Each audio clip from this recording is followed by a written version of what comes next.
Commenté tout de suite, c'est le départ du Tour de France féminin. Il s'était lancé hier, 8 étapes de Rotterdam à l'Alpe d'Huez. On en parle avec notre invitée Marie-Françoise Potreau. Bonjour. Bonjour. Bienvenue sur Sud Radio. Vous êtes la Merci. vice-présidente de la Fédération française de cyclisme. Vous êtes partie au lendemain des Jeux. Enfin vous, les coureuses sont parties au lendemain des Jeux. Est-ce qu'elles profitent d'un certain engouement déclenché par les Jeux Olympiques ou pas ? Oui, sans doute, parce qu'on vient de parler depuis 3 semaines de sport, et notamment de sport très féminin, puisqu'on était en parité sur les Jeux Olympiques. Donc c'est la continuité de ce regard sur le sport féminin aujourd'hui, et je crois que le Tour de France en profite très largement aussi. Mais pas seulement, puisque l'an dernier ce fut un succès et que tout le monde attendait cette 2e édition. Oui, exactement. Alors tout le monde l'attendait, c'était hier la première étape avec une surprise, la néerlandaise Charlotte Kool qui a remporté la première étape au sprint entre Rotterdam et La Haye. Oui, alors surprise sans en être une quand même, puisqu'on sait que le potentiel des Hollandaises est quand même très très important. En plus, chez elles, je crois qu'on est d'autant plus motivé lorsqu'on court devant son public, devant ses amis, etc. Donc peut-être pas une grande surprise, mais en tout cas une belle récompense pour la Hollande. Alors vous avez combien de coureuses qui s'élancent cette année ? Alors cette année, on a 2 pelotons de 25 filles, donc qui vont parcourir soit le début de l'étape, soit la fin de l'étape, pour justement, je dirais, s'acculturer au cyclisme féminin, au haut niveau, et leur faire envie demain de se dire c'est moi qui pourrais être au Tour de France. C'est vous qui pourrez le faire justement. Alors c'est ouvert à qui ?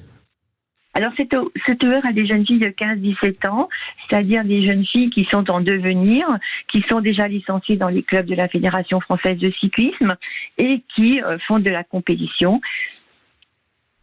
Tout simplement de la compétition, qui s'inscrivent facilement. Est-ce que vous êtes toujours avec nous, Marie-Françoise Potreau ? Oui, tout à fait. Je croyais qu'on vous avait perdu. Je rappelle que vous êtes vice-présidente de la Fédération française de cyclisme. Vous le disiez, le Tour de France féminin a recommencé, on va le dire comme ça, l'année dernière. Est-ce que le succès populaire est au rendez-vous ? Oui, tout à fait. On a d'abord été très, très surpris l'an dernier de ce succès populaire. Vous savez qu'il a existé un Tour de France en 1984 notamment. C'est pour ça que je disais qu'il était revenu, ce Tour de France féminin. Voilà, donc avec un véritable succès. Voilà, moi j'ai été même très surprise de voir l'engouement aux arrivées et au départ et tout le long des parcours. Et je pense que c'est une véritable réussite, et ça va donner envie à des jeunes filles de s'inscrire dans les clubs de vélo, de vouloir faire du cyclisme et de la compétition. Vous savez, le Tour de France chez les garçons, c'est aussi la vitrine. Ouais. Donc il nous manquait ce Tour de France féminin. ASO, la Société du Tour de France, l'a remis en action, et c'est une très très bonne chose pour le développement du cyclisme féminin en général. Amaury Sport Organisation. Comment vous expliquez malgré tout, alors mieux vaut tard que jamais, mais qu'il ait fallu presque 40 ans pour que ça revienne ? Alors oui, moi j'ai disputé le premier en 84, comme je dis. Je pense que vous savez, il y a ce phénomène sociétal de cette égalité homme-femme qui s'est installée dans tous les domaines de la société, et le sport n'est pas en dehors de la société. Il a fallu du temps, mais aujourd'hui on y est. Je crois que c'est le temps qu'il a fallu pour installer cette égalité homme-femme. Et voilà, et je pense qu'aujourd'hui c'était le bon moment. Ouais. Voilà, de pouvoir réinstaurer un Tour de France féminin. Devant le succès l'an dernier, je pense que même ASO a été très surpris. Voilà, il n'y a plus de sujet aujourd'hui sur le fait de pouvoir organiser ce Tour de France féminin chaque année. Et en tout cas, en plus, il est bien retransmis puisque c'est entre France Télévisions et Eurosport. Voilà. Donc ça veut dire qu'on peut le suivre et en profiter. Tout à fait. Vous savez, l'histoire, beaucoup de gens regardent le Tour de France à la télévision pendant 3 semaines, et l'histoire se prolonge, comme je dis. Donc, c'est très favorable, si vous voulez, à la promotion du cyclisme féminin. Qui est-ce qui est favorite cette saison ? Alors, écoutez, moi, je suis non, je ne sais pas s'il y a vraiment de favorites. Vous avez vu hier la Hollandaise qui gagne. Moi, j'ai pas de... Oui, Charlotte Cole, voilà, sans doute une Hollandaise, peut-être une Belge. Voilà, moi il n'y a pas de. Aujourd'hui, ça se dispute beaucoup, et je pense que voilà, il y a beaucoup de choses qui peuvent se passer sur cette semaine. C'est là aussi l'intérêt, c'est-à-dire que c'est pas écrit, l'histoire n'est pas écrite d'avance. On fait un rappel peut-être sur les différentes étapes avant l'arrivée. Oui, tout à fait. Alors par où il va passer le Tour de France? Écoutez, il va d'abord rester deux jours en plus en Hollande. Ensuite, on va du côté d'Amnéville, Remiremont.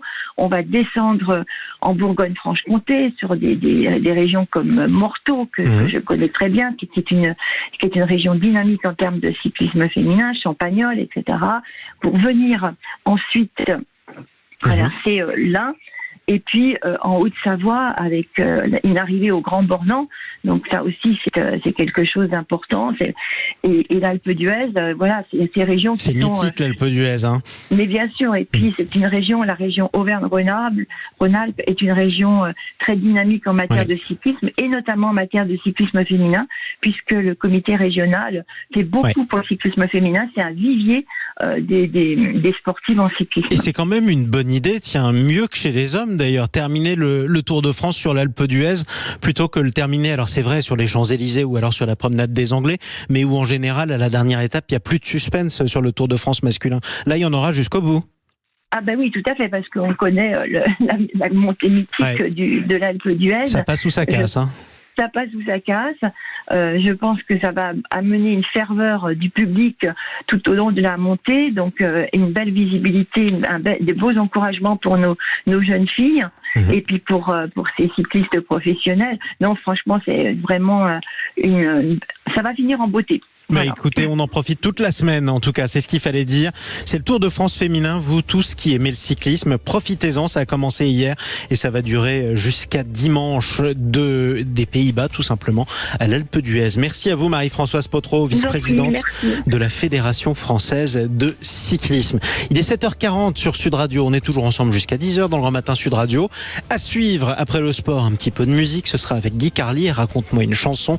Mais avant ça, les grandes histoires criminelles française avec Julie Rigoulet, c'est dans un instant.